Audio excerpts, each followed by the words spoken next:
So welcome, Brian. Brian is a guest a friend I met at the Route 66. Welcome to my podcast, Running Strong Mind Body Connection. I'm so excited to have you here and explore your journey in life with all the crazy things you've done. Happy to be here. So I met Brian at Route 66, and some of my previous podcasts are from other runners from Route 66, and that was Marshall Ulrichs and Heather's 140-mile race. And that's the first time I've ever done anything like that. So that was pretty darn exciting to me. But plus meeting all these amazing people, and I was just reviewing kind of what you do, and you're just one crazy dude that does nothing but just keep running everywhere. And so tell if you would share with the guests a little bit about yourself, who you are, where you're at, and what you do, or and your running history. Sure, that's a lot. That's a lot. We'll just take one bite at a time. uh, so my name is Brian Hamilton, originally from Northern Ireland, but I've been in the US now for about 26, 27 years.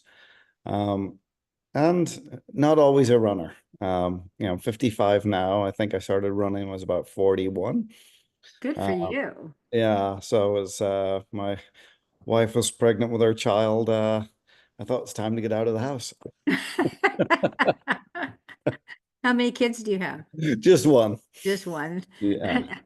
Oh, she's pregnant. Kids are happening. Let's run. No, she was a big instigator of didn't want me to be a couch potato and just for health Oh, to start to work out. So she made me join a gym. oh, I good for wasn't you. signing up myself, but Uh-huh. I was encouraged. Uh, I But hated the gym. It was boring looking at the walls and did you run on the yeah. treadmill? So when I, I've done a bit of running, on and off from I was a teenager, but just local 5Ks in whatever town I was in, not much. But there was a sign on the wall in the gym saying half marathon training course, come join us and train for the Big Sur half. And I thought I would sign up for that. So that was the best thing ever. Go to the gym, get changed your running clothes, and then run out the door with a bunch of other silly people and run around the neighborhood for whatever, anywhere between 30 minutes to 2 hours and come back. So, that was my introduction. So we got and I done the Big Sur half marathon. oh, And very cool. Very cool. I think there was an early insight into maybe me taking this a little bit crazy because I had a sore ankle in the final stages of my training for that, and Oh, I had it strapped up and taking ibuprofen and oh, toughing it out. But after the race, it wasn't getting any better, and I finished. I went to the doctor. He X-rayed me. He says you've got a stress fracture and started laughing at me. So I ran my first half with a stress fracture, oh basically. my gosh. That set the stage for you being one tough dude. Yeah, so I think like two half marathons later, it goes okay. I'm ready for a marathon, and it sort of slowly Snowballed. snowballed So to that. did you actually let it heal? I did actually, yes. Good job. Yeah, Yeah, you're my second podcaster, another girl who was running on concrete and had a stress fracture in her foot. So, yeah, and, yeah, and yeah. Luckily, it was a one and done, so it's oh, not something good. that ever troubled me ever since. Yeah. What do you think the cause of that stress fracture? Did you start off too fast, too soon? More than likely, yeah. If when jumping up from the sort of the 8 mile to the 18 mile distance was I started really enjoying running, so I was probably running too much for a newbie. Okay. But Yeah, that's pretty cool you were enjoying it. yeah, I mean, that's a lot of people start because they decide to and then they hate it and um but that's pretty cool. So half marathon, then you decided to do a marathon, then what? What was the the jump up for you? Where was your head at? What was that reason why behind all It, that? it, it was a case of if it doesn't kill me, it'll make me stronger. Good. So it was really, the half marathon didn't kill me. Let me try a marathon. And I actually, in between the half marathon and the marathon, I took a job in Tokyo. So I moved to Tokyo with a 6-month-old kid, and continued my running around the streets of Japan. And Oh, wow. so my first ever marathon was a Osaka marathon. Oh, Yeah, which was really fun because it happened to fall on October 31st, which is Halloween. So it was like a massive fancy dress party. how did that go? Yeah, I finished. I finished, well, it was 4 hour 20 or something. And All right. yeah, I was happy enough with that. I haven't got much faster after that. But it was the hardest part was, I was living in Tokyo and I had to get the bullet train back. And I got on Mm. the platform, got on the train. It was standing room only. Oh, fun after running your first marathon. So I got off at the next station 20 minutes later and waited for a train with seats.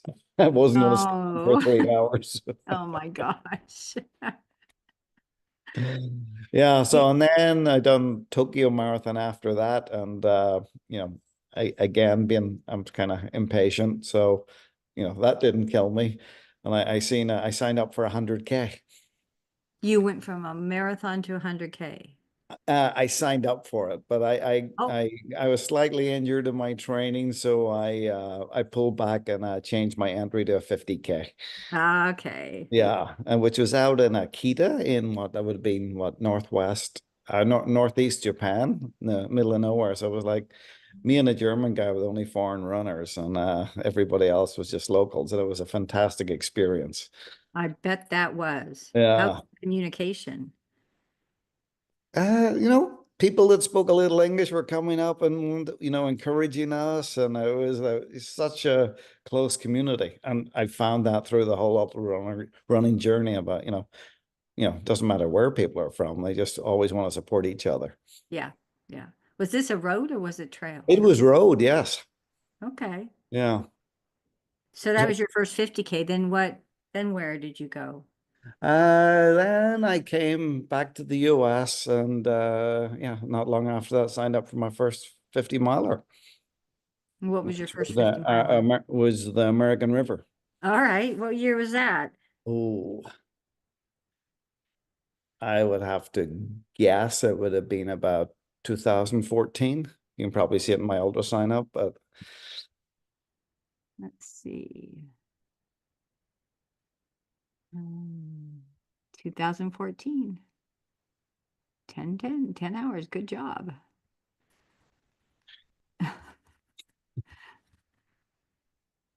So yeah, what really drives you? Because you went from, and so when actually let's go up to what was your first 100 miler? was the Bryce Canyon 100. All right, that had to be Yeah. beautiful. Yeah, it was beautiful. I didn't know what I was getting into. Let's explore that. What do you mean by that? Of course, nobody does when we do our first 100. What are we thinking?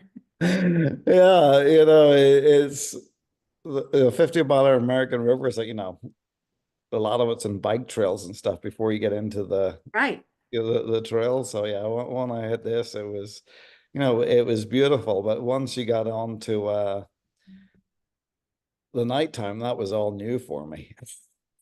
So did you do these by yourself? Yes, I think I've only been crewed 2 or 3 times in my life. Did you train by yourself? Yes. Did you ever have a coach? Nope. Did you ever research anything or did you just come up with the training plan? How did you train? For the early races, I used some just picked random online training programs and was pretty regimented. I created I started actually was it Hal Higdon's Yeah. so I started with his training program for the marathon and the 50K. And I Okay. basically tweaked that myself for the for the 100 miler. And Uh-huh. yeah, I was very, very regimented in terms of on the back of my door, I had my weekly daily mileage goals, and just went out and knocked them off So did you ever train at night? like once or twice. No, not really. So yeah, there's definitely a lot of things that I've learned by mistakes along the way. So tell us about, share your first 100 miler. Tell us about that experience. It was a lot more elevation than I ever expected. You see these numbers, what the elevation gain is, but Right. unless you've actually done them, they don't really mean a lot. Right. Yeah, it's where I grew up in Ireland. The tallest mountain in Northern Ireland, I think, is 2,800 feet. Not a lot of climbing there. You can go up and down that numerous times, I suppose. But as a kid, when you hear people climbing that Yeah, mountain, you thought they were like epic mountaineers. right. So when I think Bryce was 18,000 game, I Sure. think, something like that. But it was yeah, it was slippy and sliding. But yeah, once you get into the night and you got alone and you see the eyes in the forest and stuff, yeah, it was a whole. It was yeah, you had to be brave. I guess I don't think I would do that, especially my first 100. I'd be scared out there. Yeah, well, it went okay, and I was pretty pleased with my time, and there was no major, you know, I held up okay, not no major issues along the way. So I think that Sure. was probably it, yeah, encouraged me to take on a lot more after that. Give me a lot Yeah. of confidence. The, So then, the biggest learning thing from that was like in the last 10 miles when I was kind of shot and yeah, seeing people go past me with poles, and I running in poles to I thought that was just for like, you know, through hikers. It never even occurred to me. So very soon after that, I went out and bought a set of poles. oh, good for you. I always see that and they always seem to pass me, so I always feel like there's something about poles that are pretty darn good, but I never use them because I don't train with them, and then I get them when I'm doing a hard 100 and get frustrated and get rid of them. Ah, key thing, train with them. Yes, yeah, I was going into the local the local hills, where you don't need them, but with the poles. And obviously experienced runners goes, you must be training for something. They knew what was going on. Right. So now do you use poles on your all the trail runs, or Yeah, pretty much, unless it's really, really flat, I'll use them. yeah. And so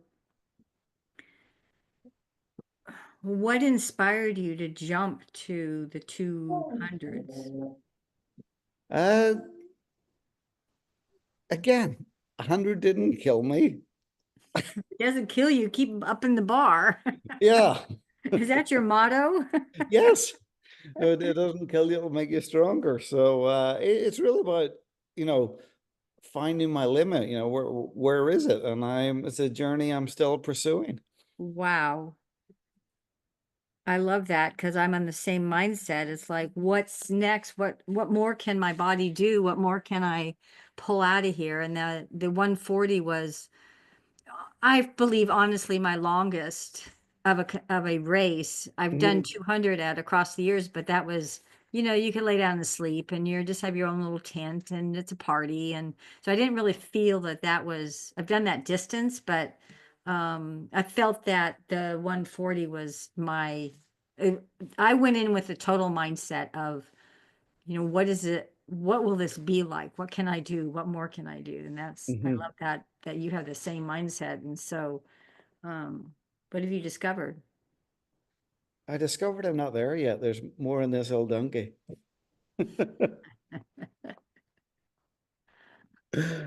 Yeah, so, I mean, so that my first 200 was the Tahoe 200. Yeah. Yeah, I did have a crew for that. It was really nice. My sister flew over from Ireland to crew me. Wow, how cool. Yeah, which is yeah, it was really motivational. And we rented the biggest SUV we could get, and of course, she had never driven on the left side of the road. Never mind, the biggest car you could get in the car. So it was definitely a fun journey, and we experienced everything in that, from heat to like a unexpected like major snowstorm, and it threw everything else. But again, we got through it, and it was that was really the start of something fun. And what I really learned from the first 200 was how your body self heals within one event. Oh, So really? yeah, and that was I loved that feeling of, you could feel dead on day two. And, the third night you were starting to feel energized and the pains were going away, and you were able to pick it up and go again. Wow. Yeah, and that's what really made me start thinking about, what is a human body really capable of? Right. Yeah. Right. I have the same thoughts, but that's so um first off, kudos to your sister. Oh my gosh. To do that for her brother, to come clear across the from Ireland to California in the Tahoe National Forest. As has she ever crewed before? No.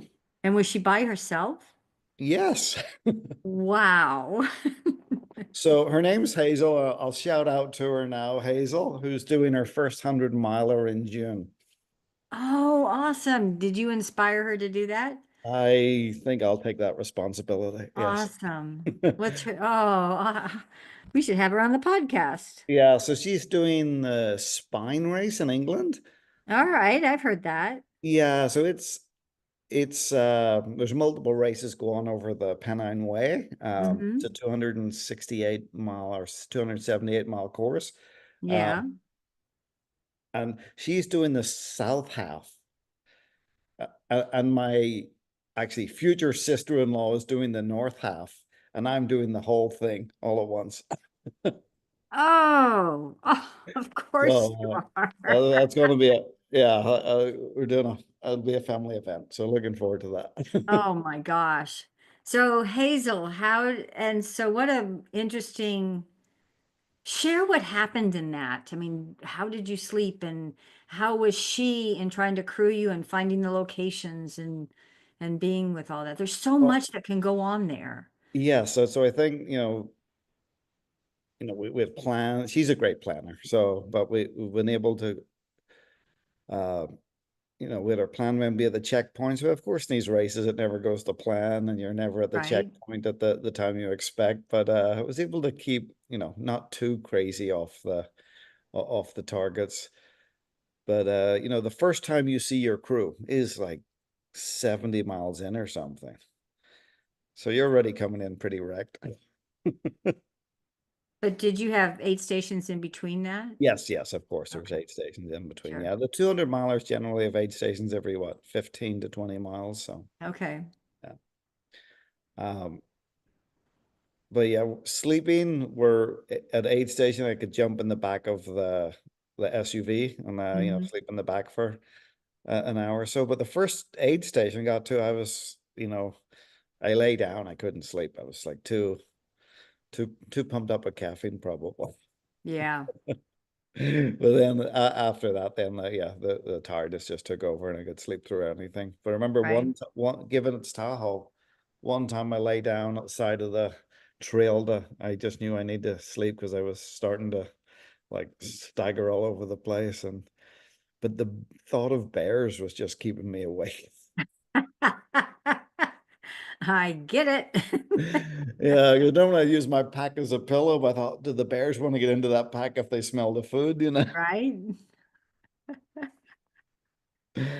Yeah, so it was but as you build more experience through the 200 plus mile races, the refining the sleep process is actually what makes what makes things a lot more bearable. Refining the sleep processes? Yes, finding Yeah. out how what what works for you. You know, Yeah. everybody's different. Hmm. But having a where you sleep, how long you sleep, what do you need to sleep better? You need a Yeah. pair or whatever. Right. So you mentioned though that how your body healed through that 200. Where were you at during that? What mile was that, and what was that experience? What went on?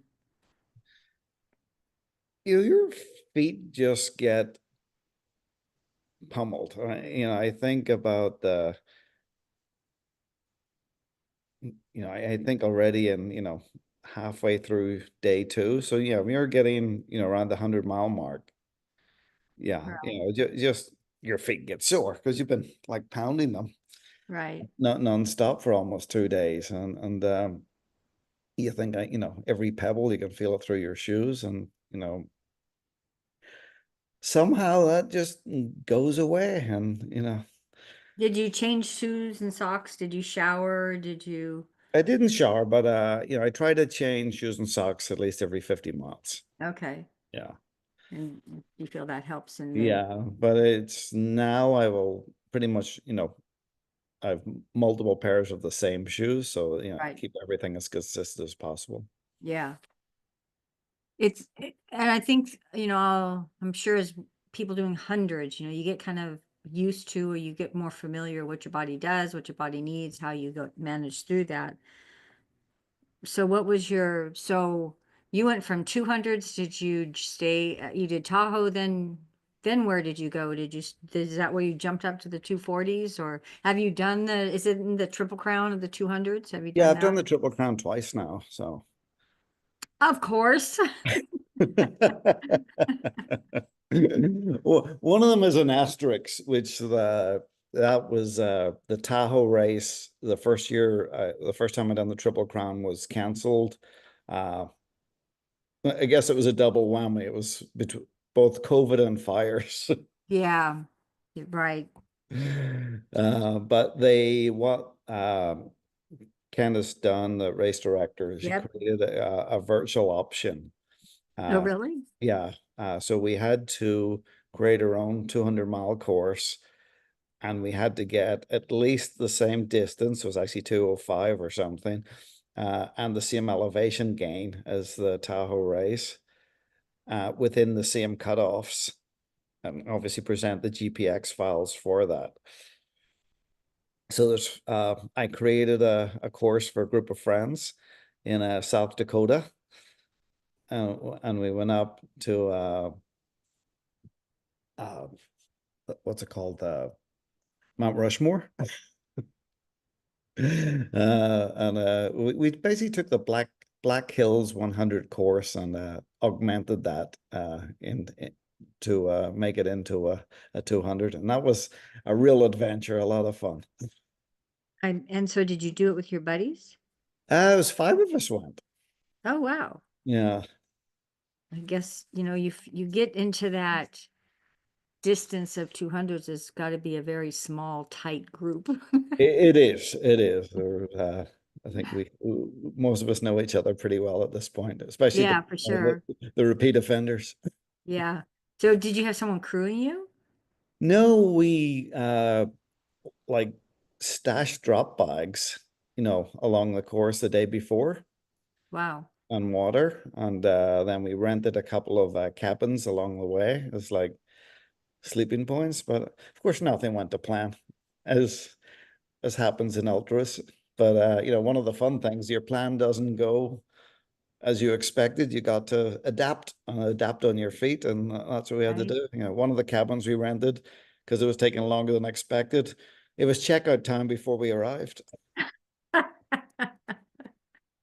And another town we planned to, refuel at a gas station, and because some of the guys got there at like 2 or 3 in the morning, the gas station was closed. Oh, wow. Did you guys stay together, or you just, No, we didn't. I think we split into 2 or 3 groups, probably 3 groups, I think. Yeah. okay. So how do you handle those situations where it doesn't go as planned?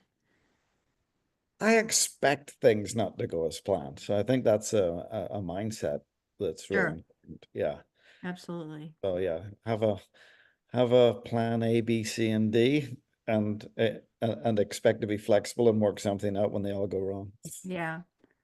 I mean, that would have to really impact your race if you had it. Oh my God. I mean, if you wigged out or something every time something didn't go as planned. Yeah, yeah, no, and I think that's one of the things that actually drives me through a lot of these is basically not having too strong expectations and being able to, think and problem solve on your. Yeah. I think it's one of the biggest strengths of elder runner is, thinking on your feet real time and problem solving real time because your stomach starts to go and you're thinking, what is it? What's the cause? What's the cure? As opposed to, oh, my stomach, my stomach. So, you just can't be sorry for yourself. You got to think, what's the cause? What's the solution? Right. Because there is always a solution. Yeah. And so, how do you handle those times when you're so tired, but you don't really know you're tired? You're not thinking straight. Because there's a point, I know, at least for me, there's a point where I think I get kind of scared. Did I miss something, or was there a turn, or did I pay attention? It's just kind of like a moment of not thinking. And Yeah, where I notice it most is where I'm really inefficient what I'm doing. Like if I stop to get out my headlamp and then 5 minutes later stop to get out my gloves and then 5 minutes later stop to get out, you know, a spare battery for my when if I was thinking clear, this would have been one stop to get all of this done. So I call it faffing around. Once I see myself becoming really inefficient, yeah. yeah, then I know I'm overtired. I'm not thinking it through, and this is slowing you down way more than stopping and taking a 10-minute nap. So then if you're in that situation, do you stop and take a 10-minute nap? Yes. Yeah. And Well, it depends where and when, but yeah, yeah, if it makes sense, if it's safe, yeah, go yeah, down, take a not necessarily 10, it could be longer, but yeah, take yeah. yeah, I don't know. And so what I'm kind of trying relating this to, because I was a long distance cyclist and I've done 1,200 Ks and we've ridden all night long. And I think that was my first experience of really hallucinating and experiencing like um, a 2 hour sleep break Hmm. where you go into this deep sleep and that's where you get your best sleep. The rest of it is more in a dream state, and then somebody wakes you up, makes you Yes, eat, I have some mean, coffee, and get back on the bike. And I'm like, I know I was really grumpy when she woke me up. I quit. I'm not doing this. I quit.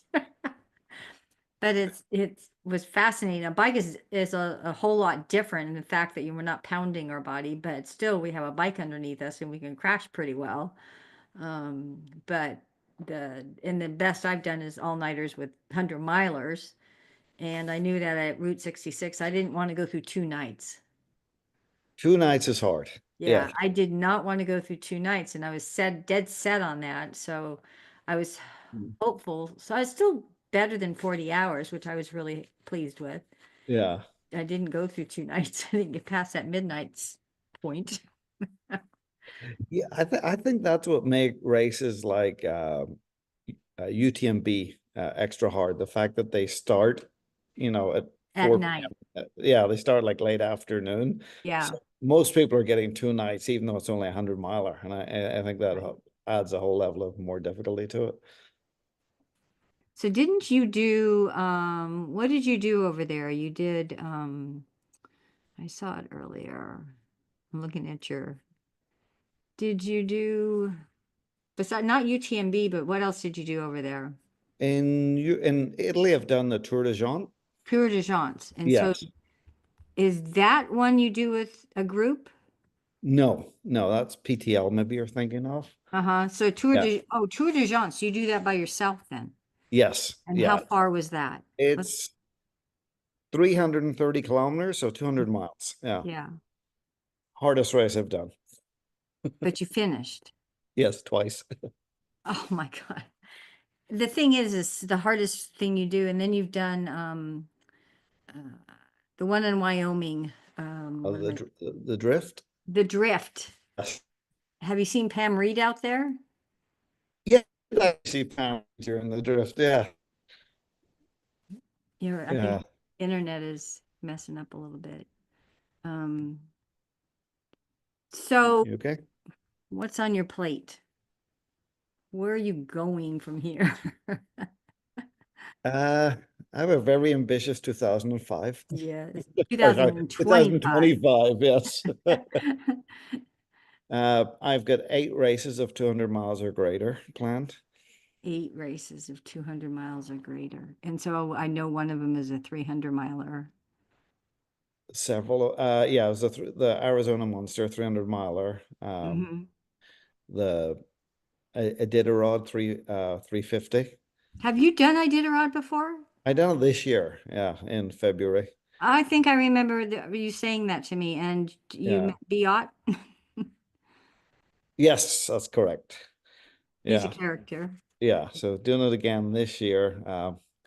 That's one I thought it would have been a one and done, but it was just so beautiful, so peaceful. So So how did you do that race? Did you pull your stuff? Did you tell me about that race for you? yeah, I mean it's the way I looked, it's a dinner or dog race, and I'm the dog. But do other people have dogs? No, the it is funny that I set myself this goal to beat the dogs. So the famous Iditarod dog race starts a week later than Okay. than our race. So I was running the first 350 miles of the course, which finishes in McGrath, which is about a third of the way along the 1,000-mile route to Nome. And might set my goal, get to McGrath before the dogs. And I beat them by 30 minutes. Over almost 10 days. How did you train for that? How are your clothes? I mean, preparing for that type of temperatures and Yeah, so that one did need prep. So, well, more specialized prep. I said I just going out and running in the local trails isn't going to cut it. right. So, I live in Portland. Mount Hood is about 90-minute drive away. Okay. So they have good snowmobile and cross-country ski trails up there. So I would take my gear up and go fill the sled up and go out and run up there. It was one day me and a friend, we went up and done a 50 mile or 2 day excursion, sleeping out in our sleeping bags on the snow and just experience everything like you would in those environments. Wow. Yeah. My dogs love it when I do that because they get to play in the snow. They get to go with you. So, have you written a book? Written a book? No, Yeah. not Are you yet. going to write a book? I mean, you've got some pretty ambitious stuff you're doing. To me, that's just mind-blowing ambitious. And I haven't stepped into the 200s, but I am signed up for the Cocodona 250 with the same mindset that you come up with was how far can my body go? Yeah. And what will that experience be? I have the 250 and the 300 back to back, Cocodona and then the Arizona Monster. You're doing that? Doing both of them, yeah. You are in Cocodona? Yeah. I'm on the wait list, so I hopefully maybe I can. Have you done Cocodona yet? Yes, I done it the second year that it was on. That was Okay. a route that it was the year they had a fire Yeah. diversion. But How long did it take you? I think it was 102 hours. Okay. Yeah, which is obviously just happy to finish. But yeah, getting close to that 100-hour mark I was happy enough with that. Yeah. And so Cocodona's in the first week of May, and then m- yeah, May 4th or 5th, somewhere Yeah. around there. And when is the 300? Oh, I don't know. Need to look at my calendar. Well, let's see. Oh, that's April 4th. Yeah. I don't see Cocodona on your thing. Maybe they didn't put it on there. Oh, I'm on the wait list too, but I'm like number 6 on the wait list, so I'm Oh, pretty, okay. All yeah, right. Yeah, I'm number 71, but I'm yeah, hope if they open up the trail, then I'm pretty sure I can get in. yeah. I think either way, I'm fine with the Yeah, I number think you are 6. too. Yeah, Oh, so the 300's before Cocodona. yeah. It would make sense if it was after, because all you have to do is another 50 miles. No, but to my point about the, understanding how your body is like self-healing, as long as you're not going out and leaving, you know, trying to deplete your resources and Right? looking at a more of a steady state. Yeah. Yeah, I think actually the recovery seems a lot faster. Yeah. In the odd time where I'll still do like a road marathon or something now, where you are leaving it all out there. Yeah, the recovery actually is often longer than a 200 miler at a more steady state. So I agree with you because I challenged myself a few years back. So I've done it 5 times where I go run Javelina 100 and then come home here and run Rio del Lago 100. And I was the same mindset you are. I was curious. Can my body do it? Yeah. And I'd never experienced that before. And when the first time I set out, first year I tried it and I set out for Rio del Lago, I started running. It's like, oh my gosh, I feel great, you know. And so even so, I want to throw out there because CTS Carmichael Training Systems put out an email about people in their 40s, 50s, and 60s who can now run faster, but it's all has to do with diet and whatnot. We'll recover faster. It's important to recover. Hmm. So I know for my body, I was running by Wednesday after the Route 66 race. Now I'm not going to be doing speed work or anything like that, but I still felt pretty good. Yeah. And so pretty darn amazing. And so, hey, we don't have to stop running, but it's also you've trained your body to do these 200s and these 240s, and you've trained your body to build up. And so there's a lot of muscle memory that goes on with this too. And I've had many years of doing hundreds and I've done month to month hundreds, but never back to back. And so Well, last year, in 200s, I look at back to back almost is every month to month because yeah. I spend a lot of time doing these things, but I don't have much time to do, to fit more in between. It's like I unfortunately I wouldn't be able to, Right. No, I don't think that. I mean, that's a lot too, in 200 in a month because that's almost a full week's time yes. Well, with or more because you got to travel and then yes, recover and travel back. And so yeah, that's definitely a week plus time. yeah. And I've got my kid to take care of, my dog. So Your kid and your dogs. How old is your child now? 14. Okay. Yeah.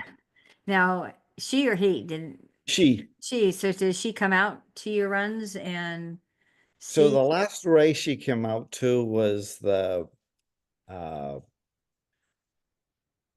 what's the one in Texas? 100 miler in Texas.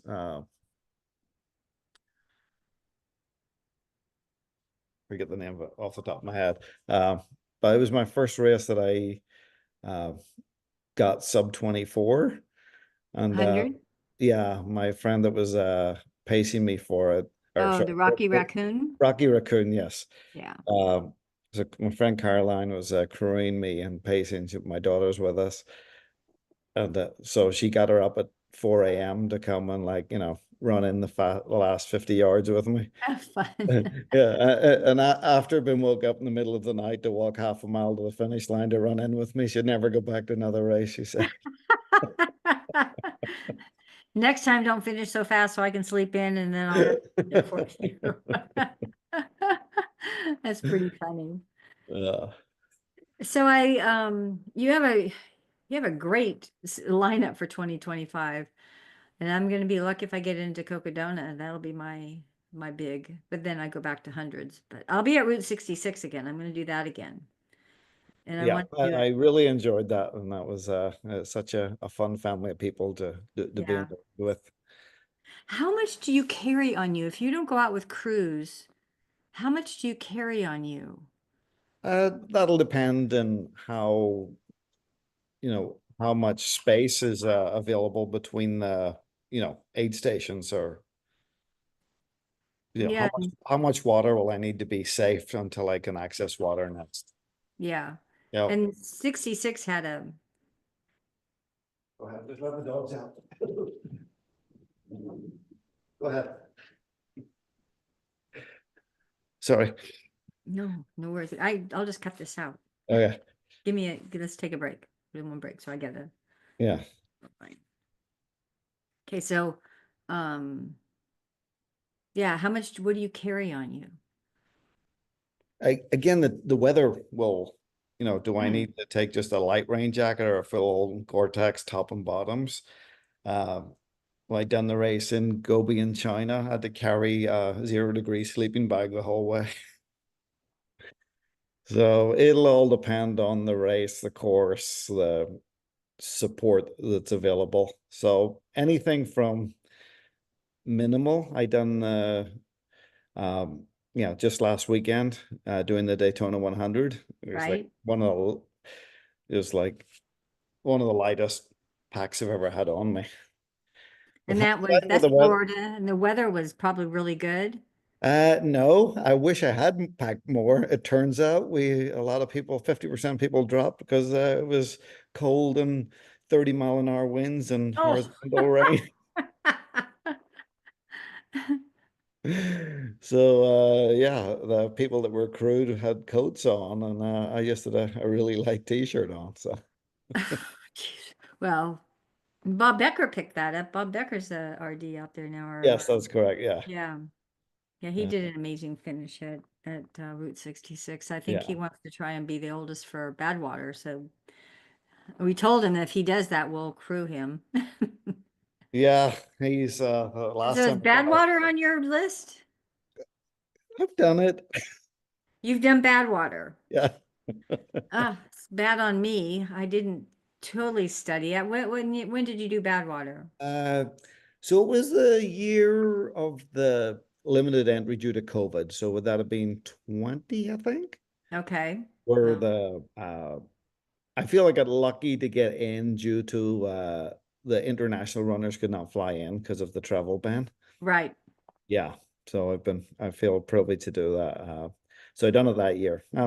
30 And of you that. had to have a crew. I had to have a crew. I had the best crew ever. Who was your best crew? Your sister? No, it was a friend, Melanie from Florida, who was yeah, she was actually running the aid station at mile 60 at the Daytona 100. I'm Mel. Oh, okay. And Bonnie, son, who actually lives in Portland. I didn't know her before Badwater. She's a friend of Mel's, and now we're besties. Nice. And Ricky Singh, he done Route 66 last year. Very cool. Yeah, Yeah, it's always great especially if you find a perfect crew. I want to say that Natu especially my husband, the best crew, especially yeah. for newbies who've never done Badwater. And if Lamont gets in, well, we told him we'd crew him. But it's pretty fun doing newbies because they don't even know what they're getting into. That was, Mel, I think, had done it 8 times, and Bonnie had done it like 6 times. Oh, So perfect. Yeah, Ricky had three. perfect Yeah, so crew. it was like old experts helping me on my first time. So I've since been back and crewing other people at Oh, Badwater. okay. So have you only ran it once? Yes. Yeah. I think a lot of when I crewed it as well, I done 70 miles with a British runner, and we after I like ran, went back to bed for 3 hours, and then went and climbed Whitney. I think it was fun adding that to the end of it. So I had actually like to run the whole thing and do Whitney. You ought to run the whole thing and then get and maybe sleep at that point and then turn around and run back. What do you say? That's what Marshall said to me when I finished the Route 66. Are you running back? He says, "We need somebody to double it. Are you going?" I think I remember hearing that. Yeah. You really should. And I think Tara She works for an Indian reservation down in southern Arizona, and she's getting together a group of a relay team for Route 66 next year. And she was asking Marshall if she could run back. So, hey, what the heck? Yeah, no, given Marshall's pedigree about doubling and tripling and quadrupling things, I know Marshall is. I met him the very first time when I crewed my husband, who I had only met like a few weeks earlier on the Keys 100. That was like our first date. And now we're the crazy couple. But anyway.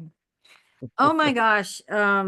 You have quite the year. You're quite the athlete. I'm impressed with what your mindset is about how our bodies can heal. And I truly believe that. Um, and my backup is if we can be hypochondriacs and make ourselves sick, we can make ourselves super healthy. And yeah, it's an incredible, I believe too, the body is meant to survive. And I've seen people put their bodies through so much drugs and alcohol and that kind of stuff, and how long they live and just what the body wants to do to survive. And what do? Is we go out there and run 100 and 200 miles, not 300 miles. You'll be out there with our friend Martin Sango for the 300 miler. yeah, yeah. I So, think someday we'll see like Keith Richards passing us out in the course. yeah. And maybe I'll get to run with you at Cocodona. That would be fun. That would be a blast. So that I'm really hopeful to get in and just put that energy out there. And also I'm going to start training with poles. Yes, yeah, especially for Cocodona. Yeah. Yeah. Yeah. But I'll probably have a crew. I'm not going to do it solo. So, Mr. Brian, I end my podcast with words of advice from you, but from you, I would love the words of advice of people stepping into doing 200 milers. What advice would you give them? A couple. One thing I've really enjoyed in my racing is don't do it all in US necessarily. Experiencing the cultural differences of Oh, running in Europe, in UK, in Japan, in South America. It's so different, but so much fun and actually very rewarding. So I would say very if you cool. get the chance to do that, absolutely do it. When you run into an aid station in England and the first thing they say is, "Would you like a cup of tea?"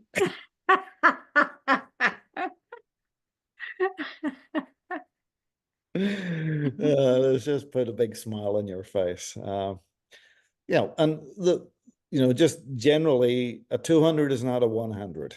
So, training in the same way, uh, you know, you don't need to do any special, I think, distance running for a 200, but you do need the mindset. It's trying to run you're going to be slower. So just accept that right out from the start and don't try to beat your 100-mile time for the first 100 mile of it. Right. Um, do you hike most of it or Hello, do you EPS. do a run hike? Uh, both. Just whatever. I listen to my body. Perfect. Yeah, I listen to my body. Okay. And oh, sorry, one second. Sorry, I need to. Somebody trying to get into my house.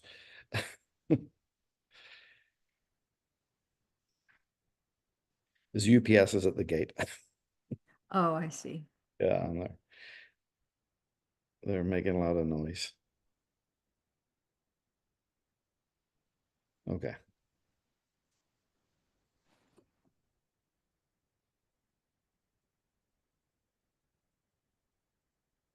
Well, let me see.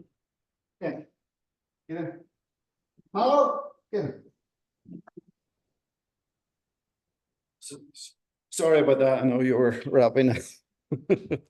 I delete this, like I said, this is Okay. perfect. So, um, your second advice, I'm going to delete this part too. So yeah, we were Yeah, expecting. but going slower. Thank you, Brian. I appreciate you. I'm impressed, super impressed with your resume on, the nothing less than 200 for 2025. But I'm super impressed. Sorry. The dogs are barking really loud here. It's gonna come out. So let me deal one sign for this document and then. Boys, India kids, come on. In What kind of dogs? Weimaraners. Oh, perfect. Oh, I didn't bring my water up. Good guard dogs. A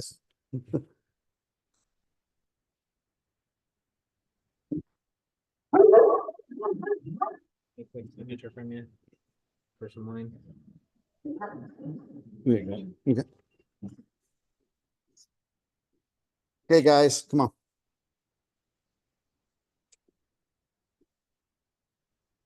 Okay.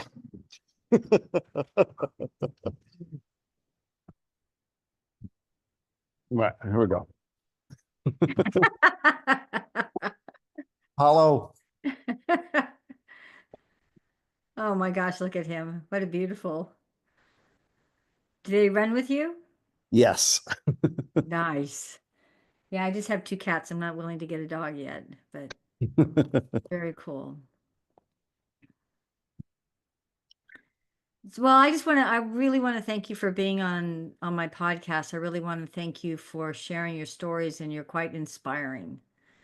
And so Thank you. I will follow you, and I hope to see you in Cocodona, but I'll follow you on the 300 for sure.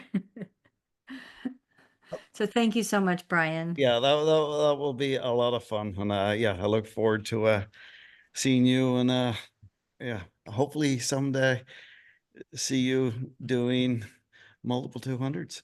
Yep. You're my inspiration. Thank you, Karen. Thank you.